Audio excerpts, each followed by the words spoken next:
जी अस्सलाम वालेकुम दोस्तों, मैं हूं अमजद मलिक और आप देख रहे हैं मेरा यूट्यूब चैनल अपना पंजाब दी शान मक्खी चीना। एक बहुत खूबसूरत बकरी जनाब फॉर सेल डिटेल घीना जी।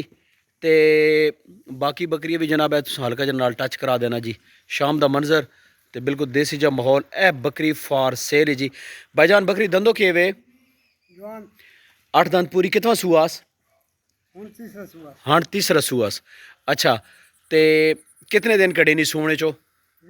20 दिन कन्फर्म जी दोस्तों, गारंटी भी सी डी वे ठीक है।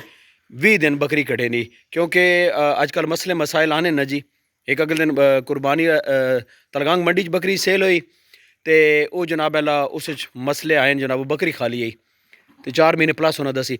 अच्छा भाईजान इस बकरी ने कितने पैसे वन? 1,20,000 रुपया। अच्छा फाइनल कद तक बढ़ सी बकरी? फाइनल कितने ने दसो जेडे फाइनल पैसे हूँ दसो? 1 लाख रुपए नहीं सौ बकरी लव वैसी भाईजान। तो राबता नंबर इन्हों को घीने ये केड़े बकरे को करा सी जी?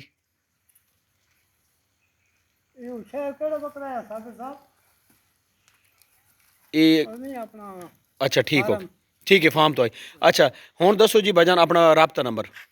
0311 39 598 राबता नंबर है जी।